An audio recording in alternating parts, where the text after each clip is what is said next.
Okay, so listen, something hilarious and so embarrassing has happened in this video, but I'm going to leave it there, and I have to own it, and I have to tell you guys. So listen, today I was browsing the Guild Wars 2 forums, and I checked out the dev tracker, and I saw, as I record and speak into this microphone, it's November the 29th, and I saw that there had been a post from the devs about World versus World alliances and world restructuring posted on November the 29th.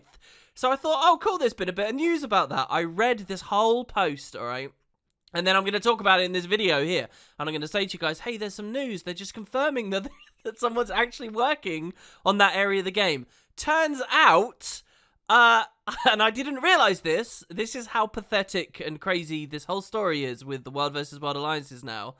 That post is 2 years old. It's from 2018. And today, I guess someone on the 2-year anniversary posted in the thread. That's why I got bumped on the dev tracker. And I present it as like news in this video, even though it's 2 years old. How embarrassing and what a shambles, honestly, that we've had that little information for that long and it was been strung along for this long that I thought something 2 years old was actually news. Sad stuff, but I have to own it. So early last week, Truce came out, the first part of the multi-chapter finale, and likewise last week, towards the end of the week, I did produce a video giving my thoughts, feelings, a bit of a review about it, which I then lost, which pretty much bummed me out until today, where we're going again. I suppose the advantage with this is there has been a little bit of further news on other Guild Wars 2 oriented topics, and I've got back to a certain area of the game in a big way, which I want to talk to you guys about as well. So, let's get in on it and talk a bit about Truce. Now, as far as I can see, and to be honest, I've only been vaguely paying attention. The community, by and large, may not have responded that well to this patch. We knew going into it there was going to be a weird one because it wasn't going to feature a whole new map, and having a map is one of those big things that really helps Living Worlds stand out as being special. I remember when Season 3 started, and they made kind of a vague commitment, if you remember back then, to have a map each episode. They never promised it, but they said, we'll see what we can do. And then they hit it out of the park for like 3 years straight and always did a new map. I remember the second that that happened, it just felt so good and so right that we were getting them. And now here today is the first release where that didn't occur. And I think really the big issue, and I definitely see this with Truce, and I'm hoping that the other Champions releases aren't going to suffer from this, is a quantity issue. It really comes down to that. I think they've got a great idea with the format, and I'm going to actually compliment that in several ways. But it needs to be fleshed out that little bit more. You know, I think that the amount of story and actual instances and dialogue and stuff that we got in this release is on par with regular Living World. But the devs need to consider the fact that because there's not all that extra stuff going on in the open world, that the mainline story needs to be bulked out a bit to compensate, if this really is the format they're going for. And I've got to assume that we're locked into it for the rest of these releases. You know, I'm not expecting a change on these Dragon response missions by the time May comes around, which is when this is currently scheduled to end. It's an interesting one because there's a lot of areas of Guild Wars 2 that people feel are neglected, like the PvP players that don't get official proper tournaments anymore, like the World versus World players who have been waiting unending amounts of time for their alliance update, like the endgame PvEers who didn't get any substantive new dungeon updates after Aether Path didn't go that well with the casuals, haven't really had as many fractals as maybe they'd like, and certainly the raids have been easing off, and now strike missions too. So you've got all of these like disenfranchised segments, but the Living World, the casual PvEers, they've always felt fine, really, I would say, again, since the start of Season 3. It was a bit wobbly at the end of Season 2, and it was a bit wobbly after Heart of Thorns came out,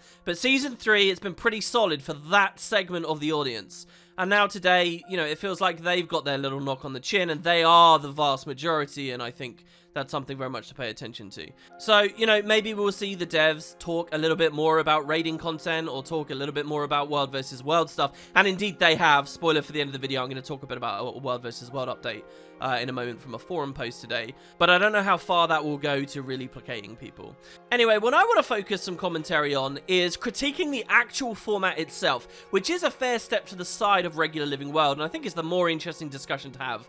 I've been playing Guild Wars and following Guild Wars for enough years now that, you know, I've experienced valleys and I've experienced peaks. I don't really have particularly high emotional stakes in whether I feel content starved right now, which maybe I do to a certain degree.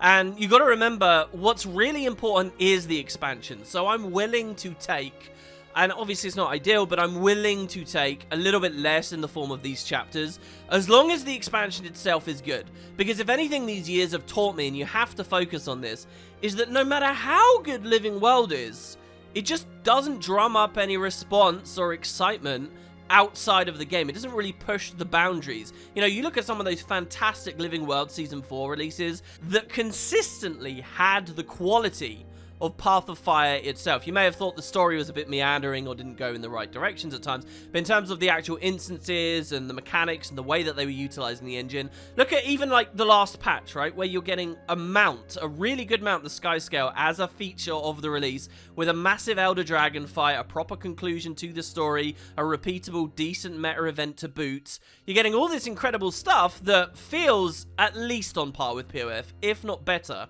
And can you honestly tell me it's growing Guild Wars 2 as a game and a community and a product? The sad reality is that it's not. And that's always been true, even down to Living World Season 1, where they do dramatic stuff all the time, like destroying Lion's Arch. You don't get a peep out of people, but when they reveal Heart of Thorns, suddenly things are happening. And I think that's the same now. I would rather that they focus on the expansion, and we'll see where End of Dragons goes with them. A lot of this is getting me to thinking about Path of Fire again, which I still want to do a big review of, like I did with HOT.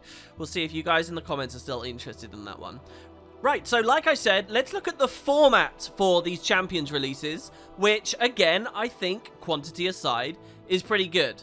If you haven't got in there and played it yet, in brief, I'll explain. Essentially what we've got going on is there's only one truly traditional personal story instance in this release, as in you get it from the story journal and you play through it once and you probably never go back to it.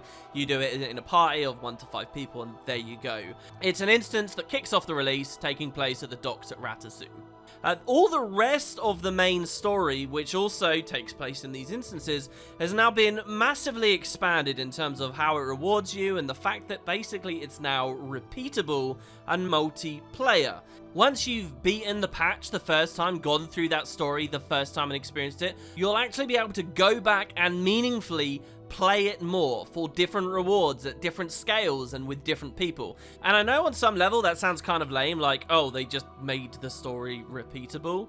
And technically, obviously, the Living World has been repeatable for a very long time, but there's a very big difference between what they used to do in terms of it being repeatable, where it's like a quality of life feature and a tack on, versus this, where that is its heart and soul. And I actually think this is a really powerful move. Think about all the content buried in story instances.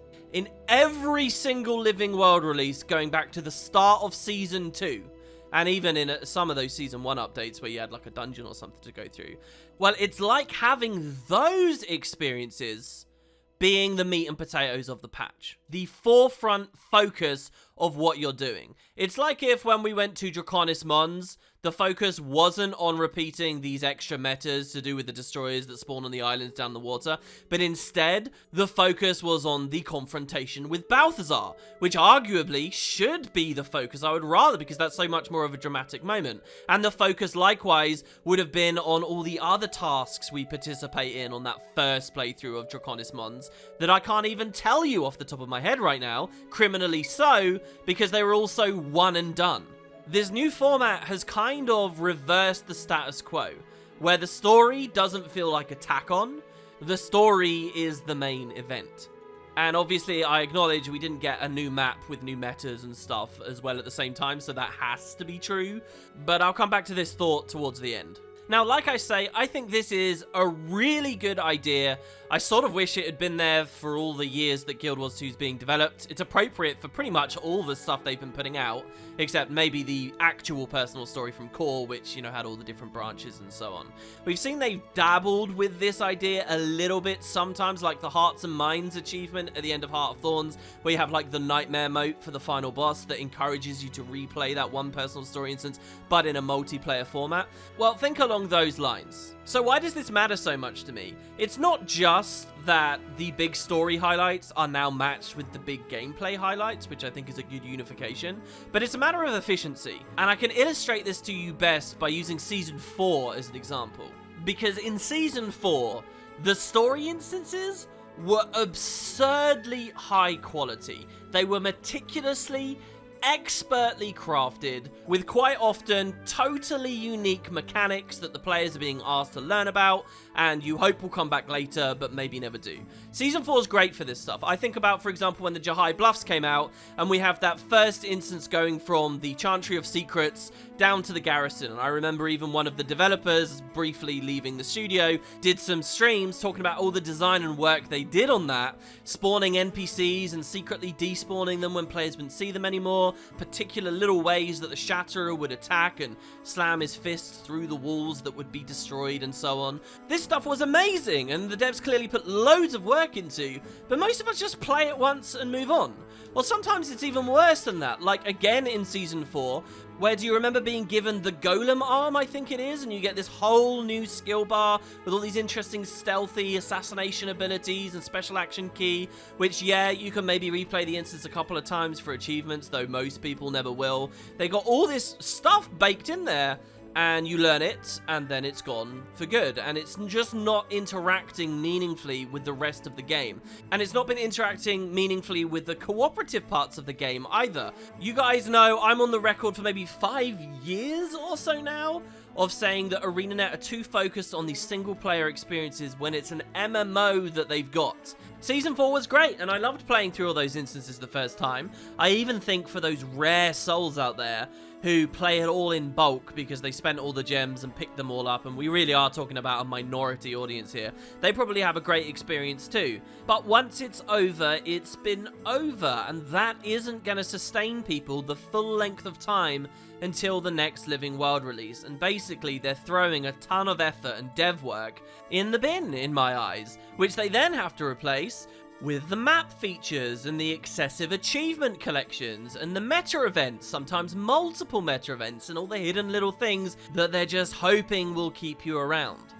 And look, I'm all for having as much quantity and breadth to every patch I can get, but in times especially like these, where they're working on an X-Pack at the same time too, I think efficiency is important, and I would always be looking for that.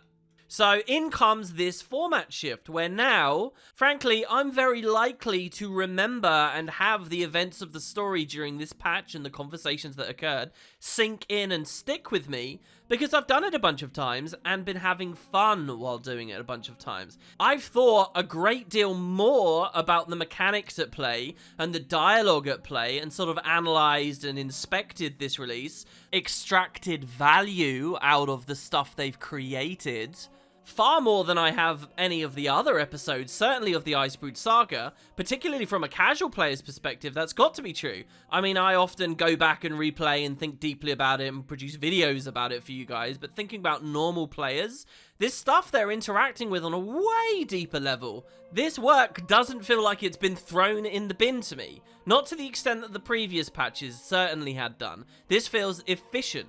Now, I'm not saying that the ways in which they have encouraged repeatability here are perfect. I still have a lot of problems with the way in which Guild Wars 2 rewards you. Throwing more skins at me doesn't do much for me anymore. Throwing more AP at me doesn't do much for me anymore. Putting a bar up on the top right, like the bonus events, and telling me, oh, you've got to play lots of it so that you as a global community can tier up and get to the next stuff, doesn't really do it for me. So yeah, there are reward issues. I see those as a broad Guild Wars 2 issue and not a specific thing with this patch, and hopefully something for them to work on in the end. But they're kind of a separate story, really. You know, you'd have these reward issues whether you're being efficient about the story you've created or not. So yeah, I really feel like one of my biggest critiques, if not several of my biggest critiques, about Living World is kind of addressed by this new format. And I really am looking forward to the next batch of missions for us to play, so that I can see how it feels on long term and whether that holds out. And again, it's one of the reasons I'm a bit upset that we didn't get 2, maybe even 3 more missions than we did in the end. I wanted to compliment as well the difficulty scaling that they've put in here, that we actually have options to make this this a little bit harder for ourselves. You do just the classic normal scale, you're only getting like the bronze edition of the mission. You can go up to silver, you can go up to gold, you can put these challenge modes on that actually make it more appropriate for cooperative gameplay. This again is one of the biggest problems with Living World Story, that not only does the Living World Story itself always feel like a tack-on, but the idea of playing it co-op also feels like a tack-on to the tack-on. Any long-time viewers of mine, I want you to stop and think for the past few years now, when you've watched my videos as I've been assessing and talking about Living World, and I throw some footage up on the background just like you're looking at now. How often is it me with a couple of friends, and this has even happened on streams before, just blitzing through the content, and the actual gameplay itself is meaningless? It's every single time. No matter what boss fight, no matter what situation that I'm in general, my brain is completely off as far as the moment-to-moment gameplay experience. As far as build craft and items and all those kinds of things matter, they never have. And that's because I like to play Living World for the past several years now with people, whether that's just 2 of us or all the way up to 5 of us, and God help us if we've gone up to 5. I don't really get a real experience of the game. I know that my first playthrough, or any time I dare to play this MMO with friends, it's not going to be fun. I have to go back and do it a second time to really figure out, alright, how good is the Kraukatoric boss fight at the end of Season 4? How hard is the boss at the end of, like, the Raven Labyrinth at the start-ish of Icebrood Saga? None of these things I could properly assess. But for this release, because the idea is that there's all this repeatability and scalability to it, I've actually found myself enjoying the game from a mechanical standpoint. Like, I was thinking, oh, I'm playing this character right now, but I wish I was over on my Rev. Or maybe this build would have been good. And not just solo, selfish-minded build craft either, because I'm in a party, I'm actually thinking about other stuff like how much might do I want to give to my team in these kind of casual groups here, and whatever else ends up crossing your mind. So this, again, is a huge improvement. Now, our experience was, we did the first one on bronze, because we didn't know that they were scalable, and then we did the second 2 on gold. I'm not sure, that might be the footage that I'm showing you here. And they were actually fairly well calibrated for like a blind experience. Our group was never kicked out, but on the Gendaran Fields mission, we were really close to running out of time. Which was nice to see, honestly. It added a little bit of adrenaline and tension to those last moments. We hadn't, like, theory crafted a comp or anything like that, so I feel like the balance is genuinely really quite good. And there are stakes as well. If you run out of time on these missions, you get kicked out, don't you? So even though there's a bit of graveyard rushing going on, it feels like the devs are actually servicing an element of the game with the story that they just haven't for ages.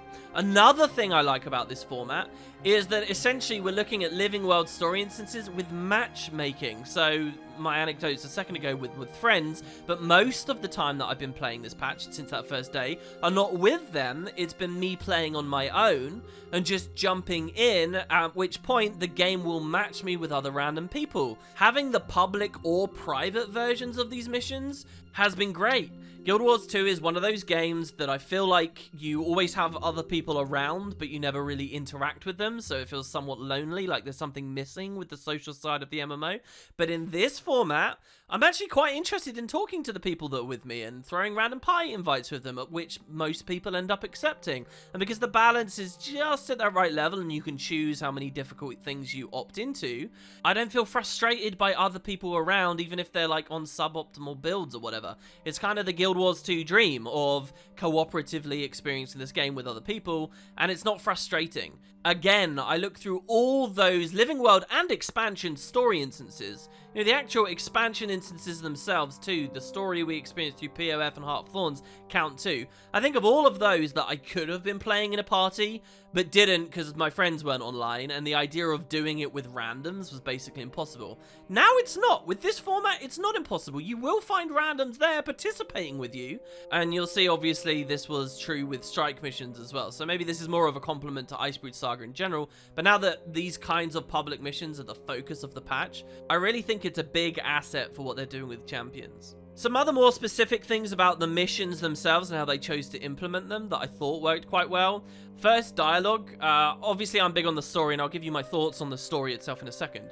But just how they integrated so much dialogue through these missions without having to stop for it works quite well to me. You'll notice if you play through it, they're very careful about having a lot of conversations firing, but it's always while you're fighting or during an escort of NPCs of some kind. So this, I hopefully think, won't be aggravating that huge number of Guild Wars 2 players who enjoy the gameplay but aren't focused on the story at all. Well, they don't have to wait around for it anymore. If you notice, the main problem that people have with replaying Living World is it's annoying to stand around and listen to NPCs talk for ages and ages and ages when you already know what the conversation is and what the outcome's going to be. It becomes immediately very boring on your second run through.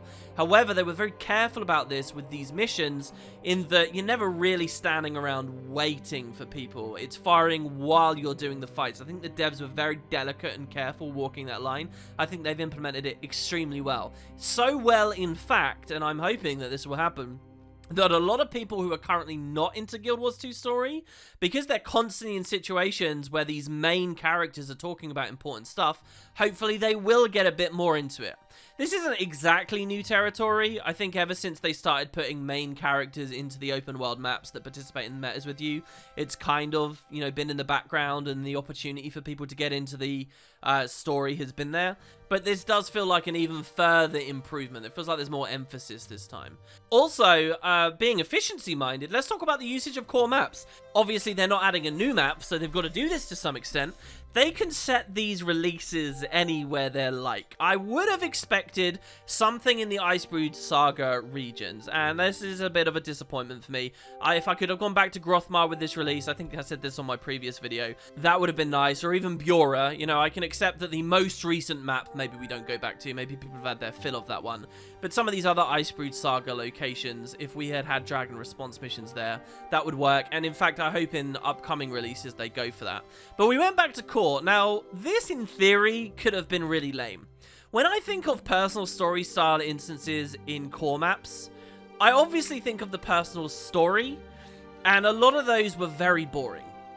So it was interesting to come here in 2020 and realize that doesn't have to be the case. I had like all these biases that I didn't realize were there. For example, my expectation was that they'd be quite small instances, but no, I was pleasantly surprised. These are really big. These are Path of Fire sized instances that do accommodate and account for the fact that people have mounts now, and the NPCs you're interacting with will also be on mounts, and you're spread over quite large areas of the world. So they feel bigger and better than anything you really experienced for the 2012 stuff, even though you are, you know, once again in Metrica or Brisbane or Gendaran. And I think they did a pretty good job differentiating the visuals on these maps as well from their vanilla counterparts. You know, Primordus is attacking them, so they're kind of all fiery and smoky and ashy. You probably haven't seen that area of Metrica looking that way before, or that area of Gendaran looking that way before. I mean, Gendaran's interesting, and this story instance is interesting because it takes you to the Ascalon settlement, which if you really look through the different instances over the years, the Ascalon settlement's been under attack in a lot of different ways. I think if you play a Vigilasura, there's a particularly good attack that happens there. There's the meta event. I mean, you've probably seen that place on fire before. You've experienced defending that place, and this is a slightly different flavor of it, but it's empowered by the fact that, you know, these are new bosses that have got the new tech and interesting ideas, like they'll actually send you into the air with the fiery tornadoes. Nothing in 2012 was doing that. Generally, I would like to see the devs go further and even more radically change some of these 2012 environments. But it is interesting how just subtle stuff can mess with your head. Like a friend I was playing with mentioned in comms that he thought this big crater had appeared in Gendaran. And I sort of saw it and knew that that's just the way the terrain always looked. But now that we were in kind of this orangey, fiery experience, he sort of felt like maybe a meteor had landed there or something. And as well, I'll keep this spoiler free, but data mining has revealed that some of the upcoming response missions really significantly seem to be going to change the way that their maps look. I'm really excited for that, and data mining has revealed that they're actually picking really interesting locations as well. I think Lake Doric might be an upcoming place for us to go to in a Dragon Response mission. Now that's amazing, because that's not a core area, that's not an Icebrood Saga area. that's a Season 3 place. And Christ, you want to talk about efficiency and, you know, reutilizing some places that people haven't gone to for a while? Putting dragon response missions in all kinds of wild areas like that really bodes well. Though we obviously haven't seen that yet, and maybe I shouldn't sort of include that in my mini review here. So, that's really all I have to say on the format itself. I am generally pretty excited about it. We'll see how we feel with more content as time goes forwards. And the truth is, despite everything I have said that's so nice about it, this past week and a half, it's not that area of Guild Wars 2 I've been playing at all. So maybe it doesn't have the legs that I thought. Again, I think that comes down to the incentive issues of Guild Wars, which might be a bit separate. Looking over at the story, I felt it had its ups and its downs. They had some really great character pairings that I wasn't expecting. Most of the conversations that occurred during the missions are fun to listen to and are pretty believable. One of the big features of this story is that the Asura are kind of really happy to ally with Jormag if it means getting one up on Primordus. And in some ways, that doesn't seem natural. That doesn't seem like it would make sense. The Asura is supposed to be very intelligent. But I actually think conceptually, there's a lot of cool tension that can come out of the Asura making that decision. And the devs pulled it off pretty well. Because as smart as the Asura are, they are also very selfishly minded. They do have this almost grudge-like obsession with Primordus, and probably for good reason, and they are very arrogant, and I feel like one of the things Jormag is good at manipulating is those who are arrogant, and the Asura probably feel like they're above being manipulated and that this is the best thing for them to do. And of course the game makes it pretty clear that, you know, Primordus is wrecking their stuff and priorities have to be made. Let's fight against Primordus. Back to the character pairings, it was great to see more from Ryland. Just this general idea that we're at this weird unsteady truce and we're actually working with our enemies is a big idea of the current story, and I think the devs are pulling it off well enough. Ryland acts pretty different to how we've seen him earlier in the season, but at the same time, we haven't really seen too much of him. In general, they've taken some weird decisions with Ryland that have caught me off guard and been pretty entertaining so far, so I'm still keen to see where his character ends up and what further they do with Bangar in particular.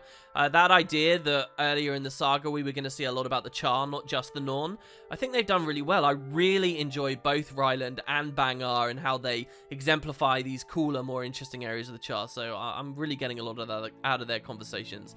And there's a lot I've appreciated about the dialogue in this release that just talks about little things, like where they called the Norn the Transformers. Wasn't it just very recently in a video I was complaining how the Norn don't feel as cool in Guild Wars 2 as they did in Guild Wars 1, because in Guild Wars 2 they haven't focused or emphasized the fact that they are Transformers. Well, in this patch they basically do that, and they even have cool mechanics to boot as well. You stand near a transformed Norn, you get kind of different buffs, and some of them are even pretty strong. The patch delivers well on those little idle comments, and I think it's just because there's a good amount of dialogue for them to get through while you're going through these, you know, lengthy-ish missions. The biggest criticism I have with this story kind of ties into the quantity thing again, but I feel like we're missing an important opening to this patch. Like, I get it. This is a bit like the Season 1 issue. I get it as someone who's been following the game as all the information's coming out and looking at the dev hints on the blog posts and stuff. Primordus attacking feels quite natural to us and it makes sense. However, as far as the in-game material itself is concerned, I think it looks really abrupt and out of nowhere. And there's kind of a missing section of the game where we see Primordus wake up and get some kind of a win. Like, it feels too abrupt, too sudden, and then that has like this cascading effect where it's a little bit hard to sympathize with the Asura. It's a little bit hard to shift into this gear. Again, my main fear with the whole game and the whole saga right now is I'm really scared the devs are trying to kill Primordus off in just a couple of episodes. I think that would suck. That would be one of the worst moves the devs have ever made. Maybe it's just because I'm a Primordus fanboy or whatever. Maybe it's because I want to see him get something really dedicated and cool. But even that endgame stuff aside, I think the patch does suffer by having him in the action so quickly. Like, think again to when Scarlet woke Morgemorth up with the whole ley line thing. And think about how they talked about, you know, when a dragon wakes up and starts being active, like, that phase is huge. That's really important. And you see all this movement, all this stuff happening. And what have we really had with Primordus? I think we're missing an important part of this story where we get to grips with Primordus waking up and destroying some stuff. Give him a win, as I said. Similar to how Fort Concordia or Salma or whatever got attacked as Morgemorth woke up. Similar to how, you know, the brand continued expanding as Kralkatorrik was doing his thing. And I'm not just talking about his initial waking up, but even the Season 4 stuff or end of Path of Fire stuff. When these dragons become active and start doing things, I want to see them mess stuff up. And Primordus hasn't done that. Not really. I mean, yes, we've seen that places are in danger, but Sorendra wasn't really destroyed, was it? We're winning. We're pushing the dragons back, and they lose a bit of credibility as threats from that. It's just, you know, I think this patch needed a bit at the start and a bit at the end, or just more meat to it. And it would have been pretty damn satisfying on all fronts for me. And going back to what I alluded to earlier in the commentary, I want you guys to think about this and tell me whether you would have enjoyed it. I like the idea of, let's say this whole chapters thing is just because they're working on End of Dragons and it's a bit lighter on the ground because of End of Dragons. Once End of Dragons comes out and the idea, therefore, is maybe we go to Meteor Living World again. If that all happens, and again, they might do any number of things, what do you guys think about releases in which they keep this response mission idea, you know, with the scaling story missions and more reason to repeat the story missions and more reason to play them cooperatively and the matchmaking, all that kind of stuff. They keep that, but also with a new map. So the idea is the new map doesn't need to have so much emphasis on its own meta and this and that and the other thing and all of its adventures, because the bulk focus is still the story. It's just you get a new map as well. So I'm talking about like a hybrid approach between what we're getting here and what we've been seeing for the past 3 years, or 3.5 years. What do you guys think about that? Because that sounds like a really good patch to me. I'm especially excited thinking about when we get proper story boss fights. But now you can also do like a public version of them and the replayability of them is more important. That would be cool, no? To see like if that had happened with Kralkatorrik or Balth and so on. I could talk more about this, and I do intend to in some upcoming episodes of The Floor, so feel free to drop questions and comments, and I will be responding to them in upcoming productions. But I'm going half an hour here already, and there were a couple of other things I wanted to mention. First of all, as I mentioned a bit earlier in the video, there was an update about the World vs. World Alliance feature. So anyone still waiting with bated breath on this, I'll put a screenshot of it on screen. You can check out the link in the description if you want as well. Generally speaking, this post doesn't say much of anything. It's pretty much just confirmation that someone at the studio is working on it and progress has been made. The idea of assigning your guild to be a World vs. World guild and then they'll match you up together. It seems like they're kind of scared of the Alliance update terminology and sort of moving away from it. But that was just today.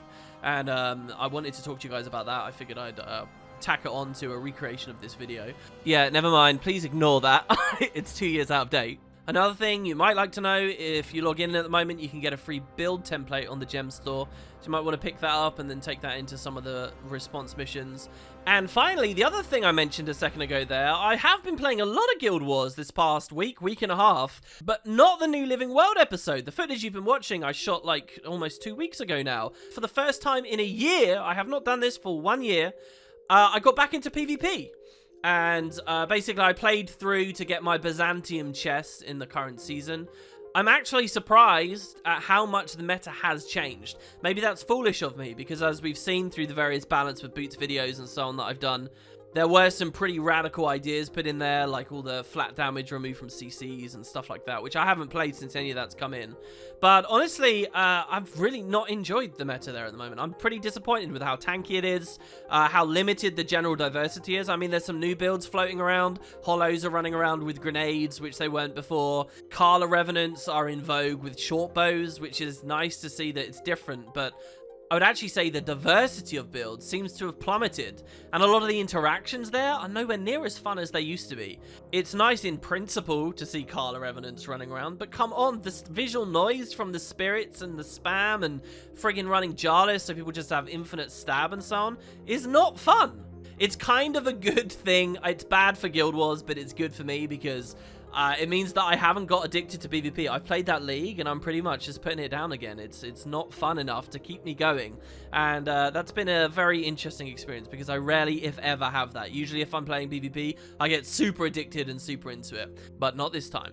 Well, there you go, guys. It's been half an hour. I've taken more than enough of your time. Thank you so much for watching. Again, as I mentioned at the end of the last video, I know that we're mostly focused on FF12 at the moment, which itself I haven't even produced any videos of basically the whole way through November, and we'll be getting back onto. But I hope to keep having good Guild Wars stuff coming for you guys. I'm really torn between like 4 super exciting projects at the moment, and it's just a matter of which is the first one I want to get off the ground. I'll be watching the comments closely, and I'll see you for the next one, probably tomorrow. Thanks for watching.